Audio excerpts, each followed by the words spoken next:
All All right. right, welcome to Built for Greatness. I'm your host Chuck with the most, and my flyby co-host Suviano. Well, not co-host, but he's a host as well. So this is our Yeah. show, Built for Greatness by Chuck and Suvi. And today we're going to be talking about something a little different. We want to lighten the load a little bit. We didn't want to always be heavy talking about relationships and stigmas and things of that nature. So today we're going to do something more relaxing, a little more enjoyable. We're going to talk about what our favorite era is and why. We're going by the decades. What's your favorite? The 80s, the 90s, and we're gonna hopefully get a couple guests in. Maybe they can come in and give their opinion as well. But my first question of the day is always gonna be, how you doing today, Mark? I'm doing excellent. What's up, everybody? I'm glad you asked that. Blood pressure down, bacon smelling fine. I'm feeling good right now. How about you, brother?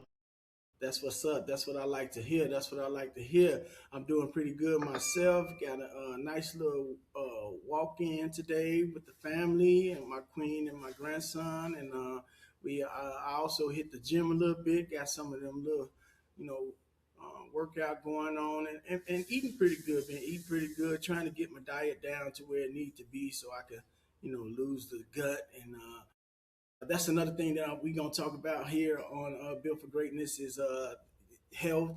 That's probably gonna be one of our next podcasts, but we'll get into that a little later on towards the end of the show Yes, I agree with that. for sure. But I go ahead and let you take the floor and give me three of your favorite decades and elaborate on your least favorite decade. Okay. My favorite decade's got to be the 80s, 90s, and then the 2010 from 2010 to 2020. So my least favorite out of all those, I I couldn't I couldn't pick a least favorite because everything was so detrimental in Right. in all three of those decades. I just want to expand upon.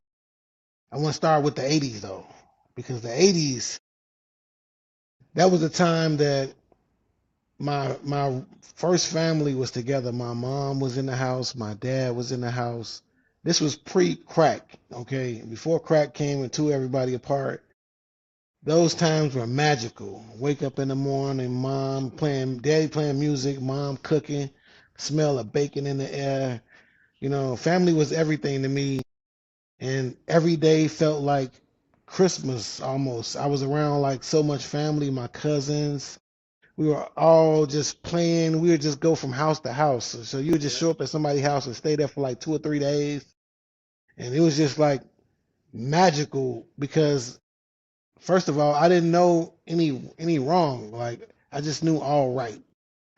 Nobody could do any wrong. And then in the 80s, at that point, nobody was dying yet. Like I hadn't experienced death in our family yet, so I was like, man, this is just, everything was just beautiful. In the 80s, I also got my first kiss. You know, um, Yeah. I learned how to ride a bike. Yeah. Um, Well, I had started my first business with my cousin Muka. So we used to go to the grocery store, stand outside the store in the front door, and then when you come out, we'll ask you, "Hey, can we help you with your bags to the car?" So back then, they was only giving out like a quarter. You know what I'm saying? Yeah. But that quarter bought you a lot at the candy store. So That's a me and fact. Muka stay out there till I got about $1. He might have got about $2. And we went to the candy store. We were racked up. I'm talking about $2 went a long way. I'm talking about a brown paper bag full of candy. We was in there like making hot water tea. If y'all know what that is, we put the dilators in the water, let it melt, you know what I'm saying? Then we eat it with a spoon. You know what I'm saying? We was just doing like little kid stuff and it was just the most magical thing ever. And then we was cooking the popcorn on the stove, the original way you Oh cook the yeah. popcorn. Put Yeah. my cousin Antoine, he was like the chef at that. He was just a monster. You know what I'm saying? Yeah. That so the '80s, that right there in the music, and just thinking of like how my dad was just such a hero to me. In my eyes, he could do no wrong. You know what I'm saying?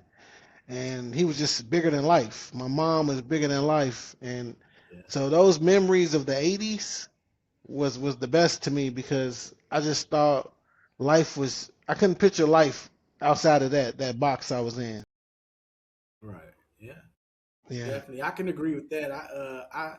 I'm gonna have to elaborate and touch on the '80s with you, which is going to be. I'm gonna go have to go backwards now because the '80s is actually my favorite era because everything was just like you said. It was magical. I didn't have no worries whatsoever. The city was vibrant, man. If you grew up in Chicago, and my favorite part was going from Chicago to Harvey to see my cousins and family all the time. You know what I'm saying? And like he said, we had a whole building or a little area that we can go from house to house and see all of our family members. We walked the entire Harvey without no Hmm. fear, no worries, or none of that. We enjoyed every event that they had in Harvey. They had parades and things of that nature out there where you could just, have a good time. They had a mall in Harvey at the time that you can go to the mall at back then. Horse rides and all kind of stuff was. Harvey was very vibrant, and I grew up in the projects myself, so the community atmosphere was very big in the projects and in the neighborhoods of Chicago, and we had events all the time. Family gatherings, picnics. We played every sport you can imagine out there. We if it was an open field, we was out there playing football or baseball. If it's a pole that we can put a crate up on, we out there playing crate ball. You know what I'm Hmm. saying? We played baseball with sticks in a tennis ball or with just a rubber ball. Whatever we can get our hands on, we was gonna make the most of the day. The girls was jumping rope back then. You had people out there, skating, and a kid could be a kid back in the '80s. You didn't have to worry about grown folks bothering you or harassing you to be a part of a gang or nothing like that. They told you to stay in the kids' place, and they watched after the kids back then. I could truly say that the neighborhood was a safer place because grown folks did grown folks thing, and they let kids be kids. So that's one of the main things I missed about the '80s. Getting up on Saturday morning, watching the cartoons. You know what I'm saying? Carefree with a big bowl of cereal as big as you can get. You know what I'm saying? They had karate movies on Sunday. We used to watch Samurai Sunday. You know what I'm saying? It was just a classic era. The music, hip hop was just like really taking off. And you had some of your favorite artists and dancing. It wasn't even a stigma about dancing. You could dance carefree. We used to take the cardboard when I was in the Dearborn projects. The group of guys that I grew up with out there, my cousin TJ and them, and Alex and them, we get the cardboard, take it downtown in front of the Woolworth right there where the preacher man used to be at. He is a Chicago legend. He just passed this year. Shout out to him and his family. You know what I'm saying? But yeah, we used to go down there, put the cardboard down, do some break dancing. Chicago was on fire because we hung out downtown for the most part. If you lived in projects and things of that nature, you usually would go downtown and hang out. And they had Treasure Chest. They had the United Artists, the Woods. I used to have Meets and Nisha come and meet me downtown. Me and my sister now that they'll catch the train from the south side. And that's another thing. We rode the trains and buses carefree at a young age. We didn't have Yeah. no issues back then.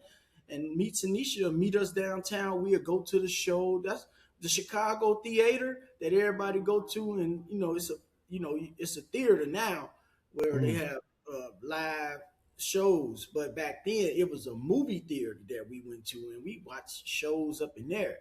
And then once you come out of there, you can go to Treasure Chest and play all the games. They had the rawest games you could think of in there. They had a store down there, or we'd go like to Chinatown and get the karate stars or the nunchucks or the little Bruce Leroy shoes and stuff like that. And even the movies was the bomb back then. You know what I'm saying? You had all some of your favorite like Beverly Hills Cop and some of the classic movies that live with us forever. You know what I'm saying? So the '80s was definitely fire. One of my favorite eras because again, kid and everything was very stress free.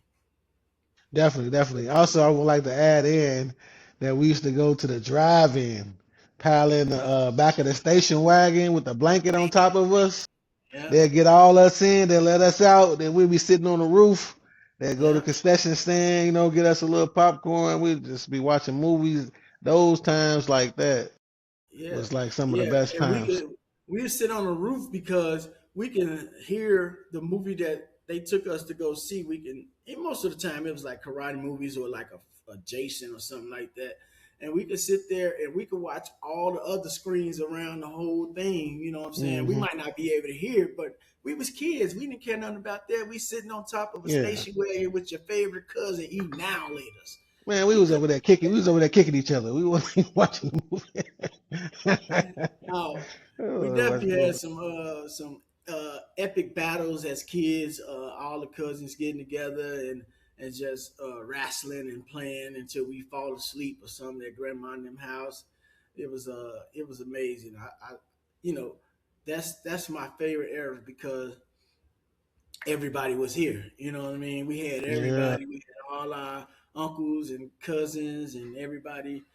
Grandma and grandpa was still here and everything. So it was just a lot of fun to be able to go to different people's houses and enjoy family all over the city of Chicago, Harvey, and Oak Park. My auntie Renee, shout out to them out there because Hmm. I went from the west side to the south side, and I had a good time. I never had fear back then jumping on buses and trains, not worrying about nobody messing with you and things of that nature. So I definitely say that was definitely going to be my number one era is the '80s. The music is relevant to this day. That's why people still using that music from back then right now today. Yeah, I remember when my grandma, she in 1988, she brought me these blue corduroys. And I love them damn corduroys, boy. I was running around. I had a corduroys and a yellow raincoat jacket just for no reason. So if you ever hear me say I got a corduroy and a raincoat, that shit happened. That shit happened for real. I Yeah, used there to, was a lot of friction going on back then, buddy, with the corduroys. A lot of friction going on I with the was at a whole corduroys and the corduroy slide. outfit on. Yeah, yeah. Some You can motherfucking hear you Chuck coming down the Taylors. street going. Shh, shh, shh, shh, shh, shh. Yeah, corduroy with some Chuck Taylors Yeah. on the Oh real. yeah, you were doing it. You was fresh then when Yeah. you had corduroys and Chuck Taylors. You were And fresh. then I thought I was Dr. J. Mike wasn't even he was out, but Dr. J was the man. Dr. J. You know what I'm saying? Thought I was the man.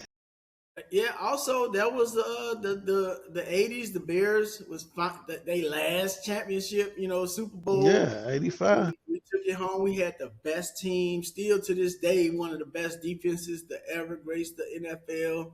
'85 Bears. They was magical. Walter Payton, and then also in that era, we had the best of everybody. We had Michael Jackson, Michael Jordan, Mike.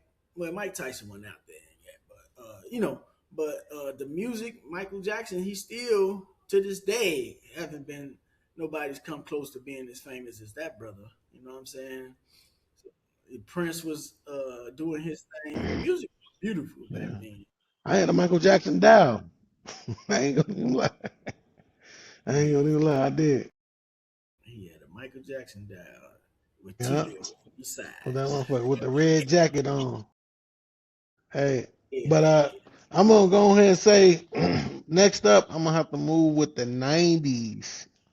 Now, we can kind of bounce off each other in these 90s, but I'm going to start off by saying the 90s was so detrimental to my life because I made lasting friendships starting in the 90s who I call my brothers today. You know what I'm saying? And then I found I started to establish the way I wanted to dress. I wanted to be clean. I started to look at myself in the mirror. I wanted the 360 waves Started noticing girls was noticing me back. And then to go get the phone numbers, oh man, that was it. If you got to find out how many phone numbers you get, because after that we said, let's go to the mall. We go to the mall with no money. Probably like $2 to go to McDonald's to get us some food. We up there like 5, 6 hours just walking around trying to get some phone numbers. You know what I'm saying? If you get about 5 or 6 numbers that day, you did good. I ain't gonna lead them all with no less than 5 numbers. I ain't gonna lie. Me and Dilla just be up there going crazy. Then I wanted to say I started playing basketball in the 90s. So that's when I was playing basketball in the 80s, but the 90s is where like I felt like I matured in the game. Like my handles was good. Like I was doing the N1 stuff before N1 came out. N1 did come out later, but in the early 90s, my handles was already like that. I was doing tricks. I was doing everything. Like it was going crazy. I even had my first girlfriend in the 90s. I went past the phone number. I stayed on the phone with that same girl about 2, 3 hours, Yeah. talking about everything. Like that's when we had the phone with the cord to the wall. Like you couldn't go number 15 feet. Man, Yeah. I'm under the table with the with the tablecloth draped down. I got the pillow down there.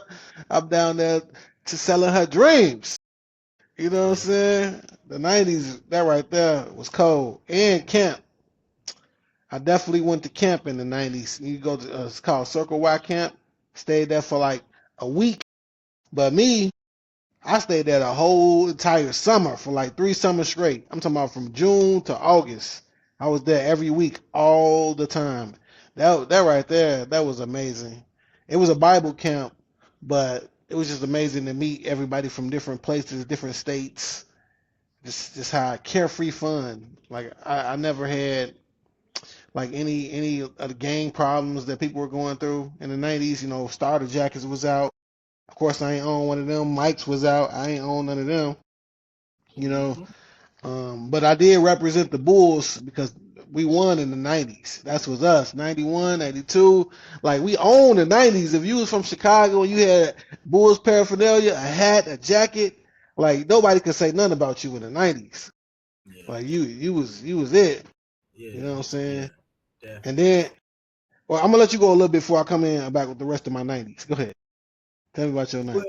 yeah, the '90s was a little different for me because um, I I I mean I got mixed feelings about the '90s. You know what I'm saying? It's kind of like it's gonna be my least favorite of the Okay. '90s. Tell us why. But I'm gonna tell you because the '90s I got into a lot of trouble. That's what happened. I fell into the street life, the thug life mentality. You know what I'm saying? I did a lot of gang banging, sold drugs. I got arrested a lot, went to jail and everything. So that's the only thing that'll make it my least favorite. But I got a lot of great in the '90s. Like I got lifetime homies, you know what I'm saying, that I've known for 30 years or more now in the '90s. I got the starter jackets was everything. I got my fashion sense in the '90s as well. I started going to the club, and I was with the rawest clique in my neighborhood, which is K Town. You know what I'm saying? Shout out to my guys that we lost in the storm and everything like that. But we ran the neighborhood. You know what I'm saying? And I went to every club that you could think of in the '90s. You know what I'm saying? I went downtown, out west, out south, anywhere that the party was lit. We ran the nitro out there in Stone Park. We just had a ball, and that's when I got into a lot of trouble, but I had a lot of fun because that's when I got into girls and drinking and smoking weed and things of that nature. You know what I'm saying? And I also had my first children in the '90s. My first real relationship ever in my life was in the '90s. You know what I'm saying? Learning how to drive in the '90s. And still being a part of the atmosphere in Chicago. You know what I'm saying? Hanging out on the block all day and night. Me and Skeet busting 24s. Rest in peace to my brother. You know what I'm saying? I had a lot of homies that I hung out with in different areas. Graduated from high school, you know what I'm saying. So it's a coming of age thing for me in the '90s. You know what I'm saying, because I went from being in high school and hooping, and I was on the Wolfpack out west. You know what I'm saying. So I didn't have the and one bag, but I just had the Michael Jordan get to the rim bag. That was my whole Mm-hmm. thing about basketball back then. Is I thought I was gonna be like Mike, and you can't stop me from scoring. That's all I Mm-hmm. thought. That's all I was thinking is I'm gonna score this basketball. And I was the guy that went to school with the basketball all day, every day. I had the newspaper with all the stats. I could tell you how many Scotty had last night, how many assists he had, what Paxson do, what whoever did. We did run the '90s. I was a part of the first three-peat when we tore the city up, hit all the stores on Madison. You know what I'm saying? We tore it up. We until they came out with the dogs and tear gas, and they shut all Yeah. that down. By Statute the of limitations too. yeah, by the third game, by that third championship. Oh no, you want to loot nothing no more. You want to loot. They locked the city down. But those first 2 years, we tore up the K. We tore the K town Mm. up. We tore Madison Street up. Man, we broke in everything. Got all the fresh Jabot jeans used and damaged that we can find. You know what I'm saying? We was out there acting a fool, and it was fun though. Uh, the other thing was I fell in love with house music in the '90s, man. I really thought I was because back then we can go to basement parties, which a lot of these people can't do no more. We had basement parties. People would have parties in their backyard, in the basement. We could be out there until 2 o'clock in the morning without worrying about nobody getting shot because they weren't doing a lot of shooting. You could back in the '90s, you could actually have a nice little fist fight and see that person later on that day or the next day, and y'all could squash it or y'all could fight again. Mm-hmm. You know what I'm saying? Man. We live to fight another Uh, day. I also want to say, like the '90s, I definitely want to get this one in too because the taste of Chicago. I really emerged from the taste in the '90s because I was really able to see it from for what it was. Like I remember seeing Bernie Mac at the Taste of Chicago before he was Bernie Mac Mac. You know what I'm saying? He was back there cooking on the grill at Doc's Fish. You know what I'm saying? Right. Bernie Mac came out and just started telling jokes to get people to come over to the tent. I'm walking around with my grandma just listening to him talk. You know what I'm saying? Just laughing. I didn't know he was gonna be, Bernie Mac. But if you ever go read his book, he talk about that very scene I just told you in his book. You know what I'm saying? As a kid, I just thought that was amazing that I was a part of that in Chicago. And also the taste of Chicago. Remember I told you about going to the mall. The taste was like going to the mall at the At the highest skin. level. Oh my God. I'm Definitely. talking about you couldn't even move without grabbing the booty. I mean, you can't do that now. I'm put a disclaimer out. Please don't grab no booties now. But back then, you could grab a booty. They couldn't catch you in the crowd. You know what I'm saying? It was going crazy. But look, back then, me and Dilla said Excuse me. Dilla is one of my best friends. We used to go to the Taste of Chicago, and we used to stop at the McDonald's because we couldn't really afford to eat at the Taste because it was, we had to buy a lot of tickets. So Expensive. we ate before we got there. I knew before I left though, I was gonna get that turkey leg. The turkey leg was big as hell. Yeah, that turkey leg is a So classic. we said, how are we gonna separate ourselves from all these guys that are at the Taste? So we came up with a plan. We started listening to 112. We started listening to Jagged Edge, and we started a singing group called ourselves Meltdown. Uh, he Vanilla Swirl, Meltdown. he Vanilla Swirl. I was Caramel Swirl. You know what I'm saying? Y'all just And be we the was chocolate brother. and we was in there singing. We was out there singing. We had just We could started have been singing to the Neapolitan if girls. y'all came out. We could have been Neapolitan. Nearby world. Man, we was out there singing, man. We was going crazy. But and we was dressing alike at that time because we was a singing group. So man, we was killing them. Oh my God, like that right there was amazing. I wish social media was out back then because it would have went viral. You know what I'm saying? We was going crazy. Definitely.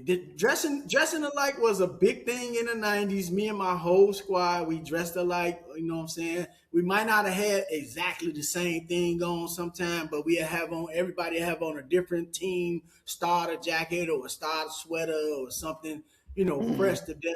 I had all the shoes. You know what I'm saying? Once I got hit the streets, I had all the mics, all the Air Max, all everything that came out, Ken Griffey Jr., the Chris Webbers, if you name it, and it had, and then you got to go tops and bottoms and get the fit to match the shoes. So you got to get it's called the fresh head to toe. That means that everything. That's the other thing about the '90s that I do love and miss about the '90s. Plus, I was a Tupac fanatic. Like I knew all his verses back then. Every song that he ever made, I thought I can recite it word for word. But back then we used to go on Madison and hit tops and bottoms, T's and B's. You know what I'm saying? Get you a fresh head to toe. That's when you get the shoes, the socks, the drawers, the shirt, the pants, the belt, hat, jacket. And you probably spend about $150 and you can get everything back then. You know what I'm saying? Head to toe. We had places we can go to Shine King and a little record store right there. They had fake IDs. You get your little fake ID to get into the factory. That's the club that was out west that the Foes and the Vice Lords ran that joint. But we are going there and party. I will hustle all week long. I'll hustle for a whole week straight. Sometimes wearing the same clothes every day until that Friday when it's time to go to T's and B's and get me a brand new outfit, head to toe, and rock that to the factory and just to shit on everybody in the club that day. And man, you were going crazy. Man, that was the vibe right there. Another thing about the '90s is mixtapes. We made our own mixtape back then, y'all. Even though it started from the '80s, but you could take your dual cassette radio, put your tape in there, and record all the songs that came on the radio. Back then, it was GCI, BMX. Those were the hottest stations back then for our age group. You know what I'm saying? And we would record and make our own mixtapes. I remember my cousin Antoine would be famous for making Keith Sweat tapes with Boys the Men and all the R&B artists, and he would hog the phone all doggone day long trying to talk to one knucklehead girl. I think it might have been, I ain't gonna say her name, but I think it been one knucklehead girl that got on our nerve, and he would be on the phone with her all day and night. I'd be like, man, I'm going outside, man. I'm not gonna be doing that until I find somebody to be on the phone with all day and night. I'm just going ahead and name some of the brands that I really wanted back then. It was either Use, Damage, Carl Kanai, Fubu was out back then. Yeah. So I don't know if you mess with this. It's called Results. You ever heard of them? I think I heard of them. I don't know if I ever had no Results or nothing like that. So Results was right until they started to like try to take Fubu style. Because they used to go to the mall for $35. You get 2 pair of pants and 2 shirts for $35. You know what I'm saying? Right, it was a lit. Right, you know what I'm saying? Right. Man, we was fresh every day. Yeah. Hey, Meats and Antoine, they used to wear the big old button-up shirts with the big pants and things of that nature. Was it the Paco jeans? Yeah, they had. I mean, I don't know if they can afford Paco jeans back then because it was rough. But they used to wear those big old clothes. I used to like, I ain't with all that. But I did used to get like Carl Kanai. They had this other clothing brand called Jekyll. You know what I'm saying? If you was able to get you some fresh Jabot, you killed the game with the Jabot outfit. Jabots, yeah. Yeah. What about Echo? You mess with some Echo? Oh, yeah, I definitely was Echo to death all the time. Had me a nice little Echo fit because I can go to Fat Farm. Yeah, Fat Farm. We had the Fat Farm. What was the other one? Oh, Anichi. Anichi was nice, but I got to go back because they had in I think it was the later '80s. They had the slick jeans and So you had the silk shirt with the snakeskin belt, all with some bucks on. If you had them bucks, boy, oh, you was doing it. You was the fool then, boy. You was doing it then. Get you a fresh Carl Canal hat. I mean, a Kango. Oh man, those are days right there. And clothes was not that expensive. You weren't paying all them thousands of dollars for no outfit because brothers wasn't even on Gucci What and was your hairstyle in the '90s? I know I used to have the like the step in the box, like cut yeah. the little piece I had the out step in the box. I with a had the little. but once I got older and like got into the street culture and everything like that, I just rocked the ball fade with the graphic parts, graphics in the back Mhm. of my head. I had Goofy in the back of my head. I had all kind of crazy cuts from my boy Puff, and later on my homie Fish and them, and I forgot Punk and them cousin name, but he used to hook us up too in the basement over there on Adams.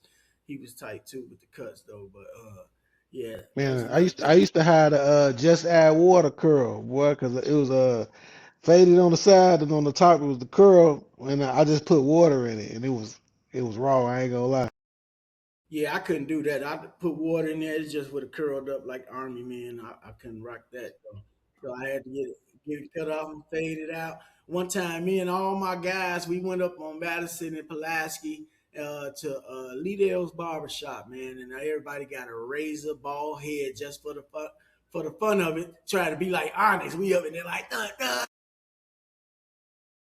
boy, until we that stuff started growing back and itching like crazy, man. And we were like, nah, no more razor ball heads. Man, you got a ball for the fun of it? Oh For man, the fun of it, man, I had to be about 19 years old, 19, 20 years, not even 20. I had to be about 19, 18, 19 did years it old. all come back or what? It all grew Uh, back in like a week or two, man. We was back at the barber shop Hey, getting did us some everybody's long grow hair. back, or some people just lost it forever? They ain't know. They was No, like, damn. no, everybody grew back. Everybody grew back, Okay. and a lot of them was younger than me at the time. So it was like, it was just for fun. We had the big old black hoodies on with the Tim, Hmm. you know what I'm saying, with the big pants. We just something that we were showing each other that we had love for each other and things of that nature. I miss those guys though, because that era right there, my homies back then was some of the realest guys ever to walk the K Town era. You know what I'm saying? So I definitely had a good time with that. But again, my downside to the 90s, a lot of car thefts, a lot of radios. People were stealing radios ridiculously back then. In that era, they were stealing cars. And again, the Cook County Jail was not a nice place to be. Let me tell you that right now. It's not a nice place to be. And you better go in there knowing what side or what set to represent, or they gonna peel your wig back. That's And true. That's true. And then gang also, banging was yeah, go go ahead. ahead. Now I want to say another thing, like you said about game banging. In the early '90s, you couldn't wear your earring on the left side. You know what I'm Yeah, saying? I didn't like that. You know what I'm saying? I was just like, fuck it, I'm gonna get both of them pierced. Like yeah, yeah. I I ain't did the same know. thing Yeah. though. Matter of fact, me and Fame, we went and got our ears pierced on Madison again.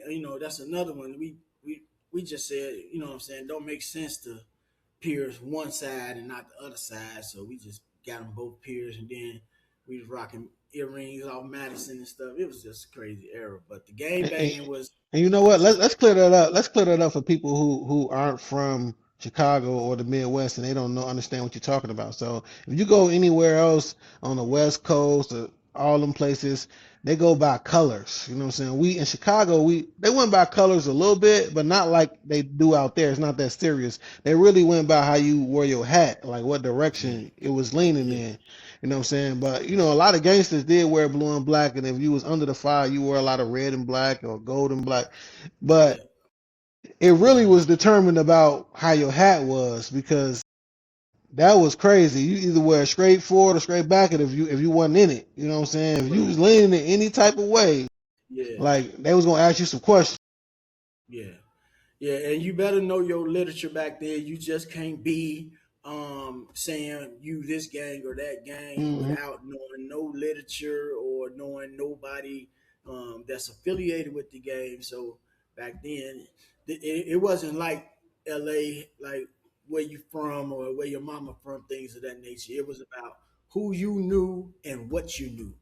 And Mm, if you knew your lit, you was good. And if you didn't, you might get a violation back then. But man, yeah, violations, and getting jumped in was really real in the '90s. I literally watched people. I'm thinking like, is they finna kill this dude? But he was just getting jumped in. They picked him up and they was like hugging. He's like, man, you made it, you made it. He went through 2 or 3 minutes is just getting whooped. But he was fighting back, but it ain't really nothing you could do. You got 7, 8 dudes like pounding you down, and then you just got to get up and walk it off and like you made it, you in now. You know what I'm saying? yeah, I thought yeah. that was stupid.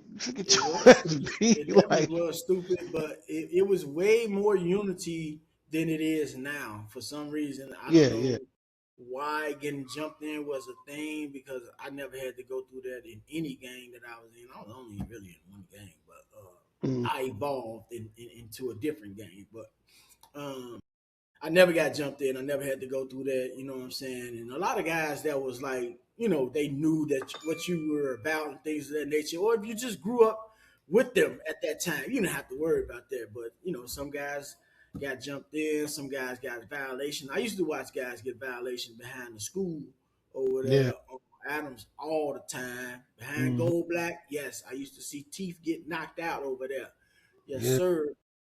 They definitely did. But you wasn't just getting beat up by some random dude, your chief or field marshal or your governor, or it was somebody with a title that was going to say that you did something wrong in order for you to be violated. You know what I'm saying? Nowadays, you could just say, "Oh, I'm this or I'm that," and can't nobody challenge it. You can claim whatever you want to claim, and it's not no structure in the city like it was back in the '90s and everything like that. But I do believe that the government had a lot to do with breaking up our gangs because some of our gangs was really about unity and peace and getting together. They used to have big, huge picnics where they set it out for the neighborhood and they have a picnic. Everybody come out and eat, and drink, and party and have a good time and don't have to spend a dime. That's how. That That's was in the beginning, though, like you say, the early '90s, where yeah, the gang members that was outside on the block, they would be picking up the trash on the block. You yeah, know what I'm saying? They yeah, wouldn't. They had courtesy for like elders, yeah, old people. If they came out yeah. and said, "Man, don't stand right here," they wouldn't go Don't crazy and stand try right to here. fight. They'll Yeah, move around. yeah, And yeah, women and kids. It was no harm in women and kids. Like they had yeah, respect. Like I don't know what yeah, happened. Well, we went wrong. yeah. But it's crazy now. Yeah, that was a beautiful thing back then. We had a lot of unity in our neighborhoods back then, and I think that's the part of the system that wanted to tear that up so that we can be out here like wild animals the way that we see a lot of this stuff going on right now today. So Mhm. yeah, let's go ahead and get into my second favorite era would be the 2010 era as well. I was surprised when you said you named every era that I thought of too. And I'm gonna say the 2010 era was amazing to me because I got to be. It was like uh it was just like being back with the family and everything, you know what I'm Mhm. saying? Back with all my cousins and my aunties and uncles, and we spent a lot of time together. We lived together. We experienced so many different things together as a family and everything Mhm. like that. So my kids was getting older. It was a change for me because I eventually ended up leaving Chicago and moving out to Madison, Wisconsin, where I did meet my queen. But at that time, I was a more stable person, a more conscious person.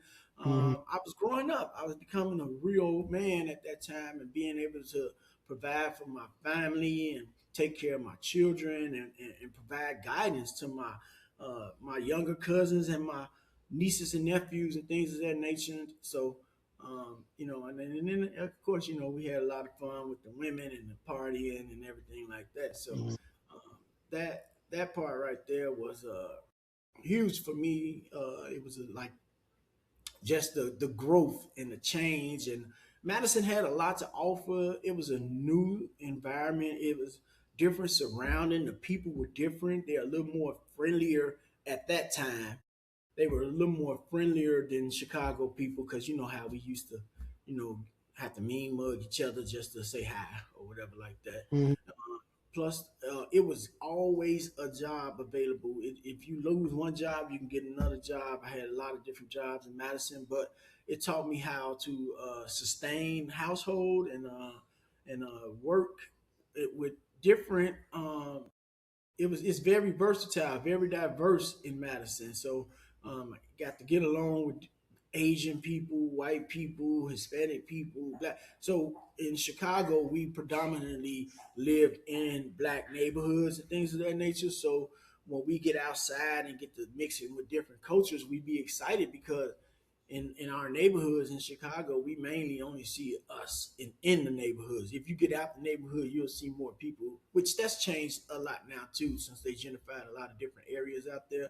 But back then, being able just to have that freedom and it was the Wi-Fi. I mean, well, let's say the technical era, age, technology started advancing and everything. You know, you had to get your social media platforms and things of that nature.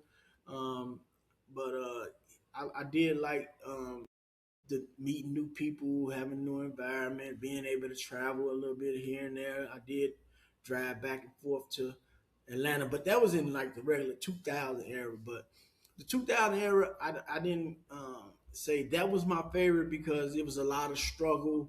You know what I'm saying? But even though we did all the hustles you could think of, Mhm. uh, as a group. We did every hustle you could think of, to selling waters, oils, anything that we can get our hands on. We did do that. But even though the 2000 era, we did have a lot of family unity, and we got to see each other a lot and spend a lot of time with Auntie Netta and things of that nature.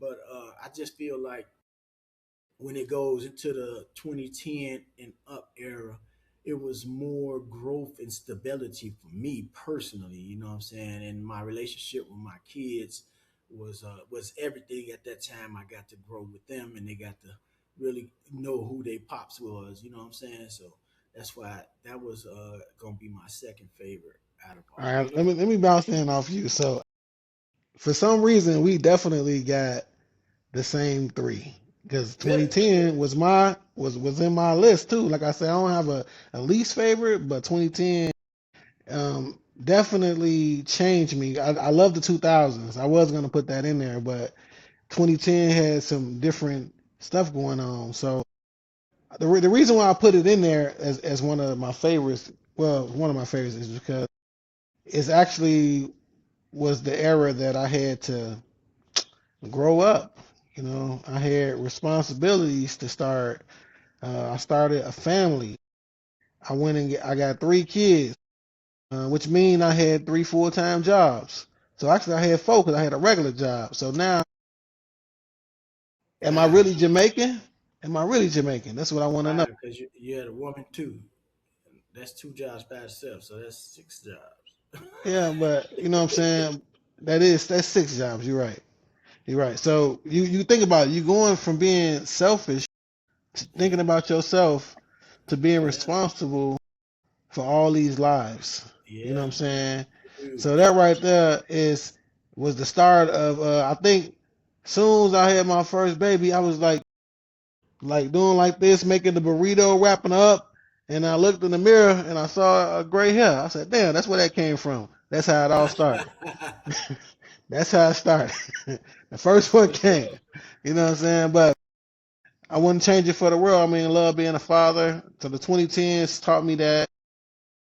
Got the house, got everything you dreamed of growing up and that you would want to be in the in a as a child in the 2010s. I felt like it all came to fruition. You know what I'm saying? So that's why it's also one of my favorites. And I do got some notes on that too. Learning how to make a budget.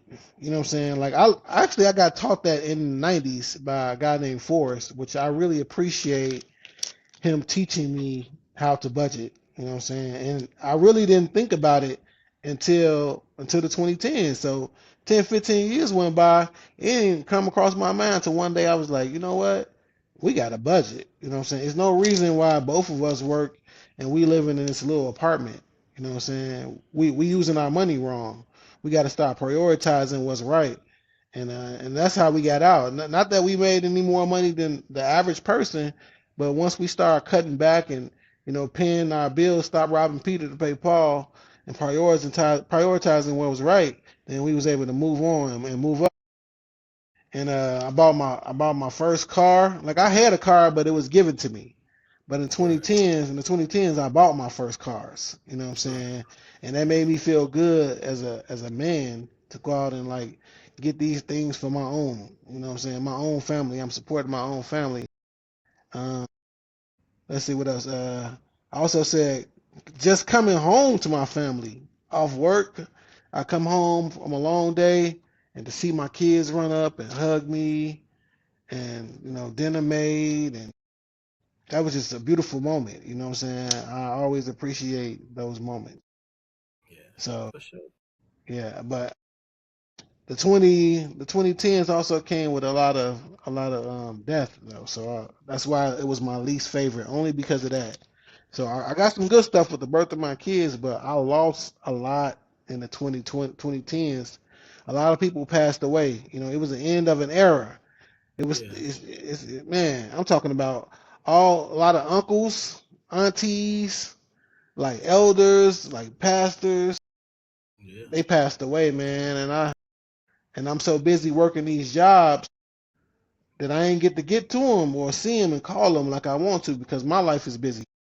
Right. You know what I'm saying? So Yeah. I kind of that's why I put that as my third one because I feel like I missed the boat on a lot of that. Yeah.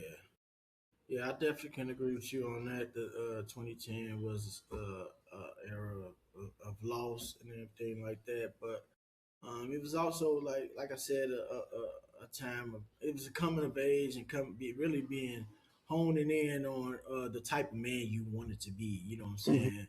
When you leave this world, what are they gonna say about you? And those are I think those are the days that we decided that hey, I'm gonna be the stand up guy that I am. So everybody that what I'm saying remember me gonna be like, oh, that was a real stand up guy. He was a good dude, or things of that nature. You know what I'm saying? So I definitely can attest to that. And it was a lot of friendships made back then in the 2010 era as well. I met my little brother Tim back then out there in Madison. I got some homies that I met in Madison in the 2010 era that was that's pretty cool, and some guys I still talk to now to this day. Some experiences that I wouldn't change for the world back there in Madison, and it was a learning experience for us. I think we learned a lot, not only about um, the world, but about ourselves back then as well. Mhm. So, You know what? And then also I learned that smiling faces will lie. You know what I'm smiling saying? faces, Faces. smiling faces tell a Faces will. lie. I'm, I'm trying to tell you, man. Yeah, Like, hey, you think that everything like you treat somebody good, treat somebody nice, like they down with you, but man, sometimes they don't be down with you. I'm just talking about like in general, life in general. You yeah, me and you such nice guys. Like we walk around, our energy automatically attracts people. You know what I'm saying? And some of the times these people are succubus. They're there to take our energy away from us. You know what I'm saying? They see the glow that we bring when we come in the room, and they just want to you come over and got snatch it away. go and feel that you got that go. I'm Yeah, telling you, you yeah, ever you felt got. like that? You walk in a room and you just felt like, man, like what? Like people start gravitating towards you, but you can feel the negative energy off them, and it's affecting you. You know what? When I was going back into the '90s, you know what I'm saying. I didn't realize the uh, the energy or uh, the positive uh, force that I bring to a room. You know what I'm saying? I never really saw it until other people pointed out. Now, mind you, I was around some of the treacherous, gangsterous, gang banging dudes in the Hmm. neighborhood, right? Right. People around the corner, down the street that knew these guys all their life was scared of them. I just met these guys, you know what I'm saying? But they would give their life for me. They would protect me with every bone in their body. And they had real love for me. And not because I was the toughest dude or you know what I'm saying, or somebody that they can make do whatever they wanted to do. It was just because they saw something in me that they knew I was gonna be funny. We was gonna have some fun. They enjoyed my company, and we just clicked like that. And I all throughout my life, I've been having these relationships with people that we click like that. And it's built off of that energy that we have inside of us that we didn't even know that we possess or how to control it and use it to our advantage. So now, as I got into older, I protect that. As I got older, I protect that energy. I don't just let anybody in to my circle because I know what they're looking for. They're looking to ride on that energy wave that they know is it's a high energy wave. And sometimes I had to learn how to harness it and keep myself calm because it that got me in trouble too because that energy get out. You know what I'm saying? People fear you because somebody else likes you, That's true. which I is agree with that. absolutely ridiculous. I've never understood that ever, like how somebody not like you because another person does like you. Like that's just weird to me. Yeah. But yeah, that's a part of growing up, and you have to learn who you are and what you bring to the table, so that you're not just giving that away for free, and then you ain't just letting anybody come and suck up off your energy, like you said, suck this. Right.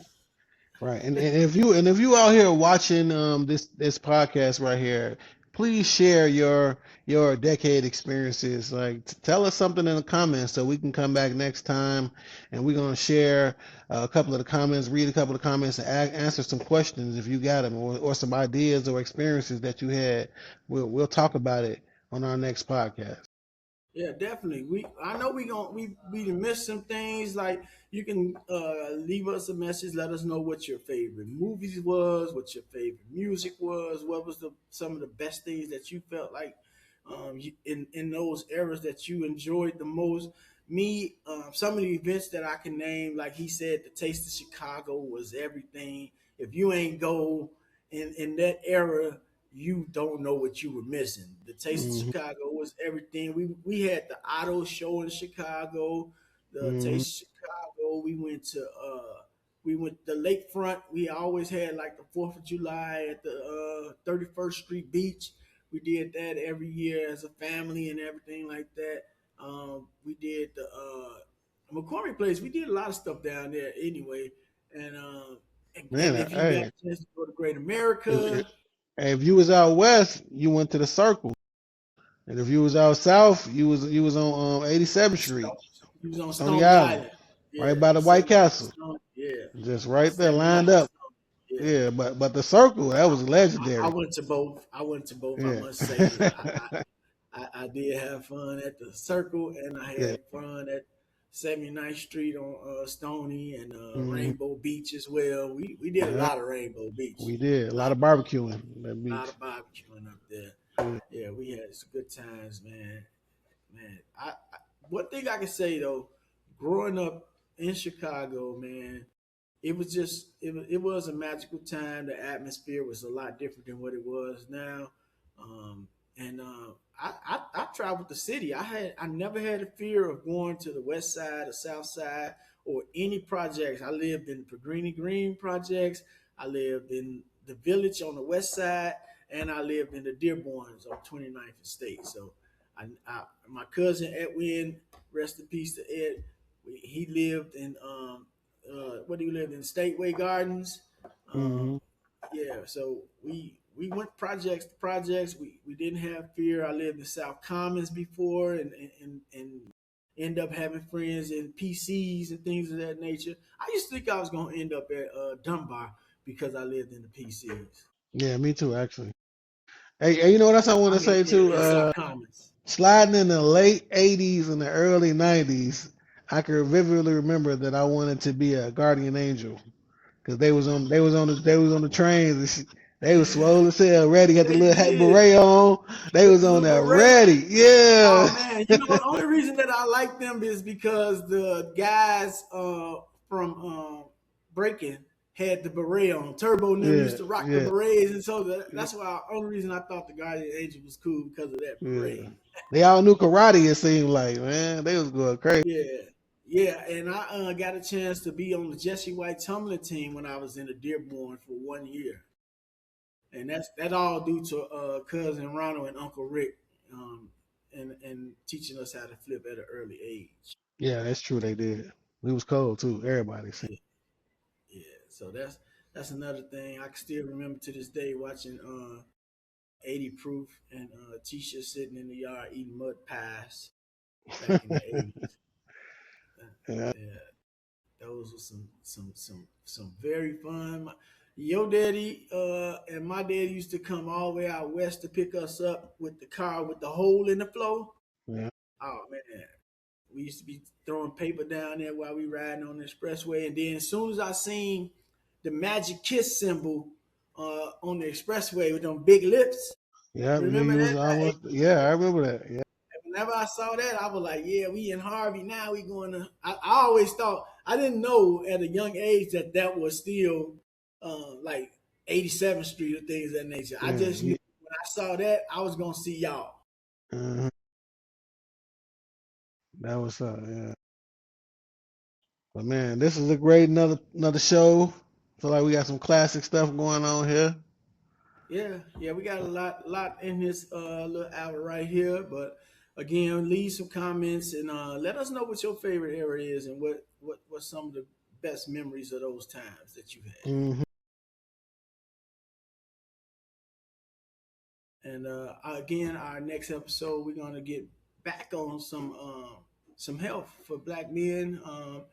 What I want to start doing is I'm trying to get us up and running on the live stream so that we can start posting our workout videos and things of that nature, or you could just go live while you're working out, and then we're gonna upload it to the channel so that everybody can see what type of routine you do and if it'll help them in some type of way. So Oh, we're okay. gonna get into some live footage and things of that nature so that we can share information as far as the health and working out, and then after that we're gonna be getting more into the financial literacy so that we can help educate each other on some ways to be maintain your finances.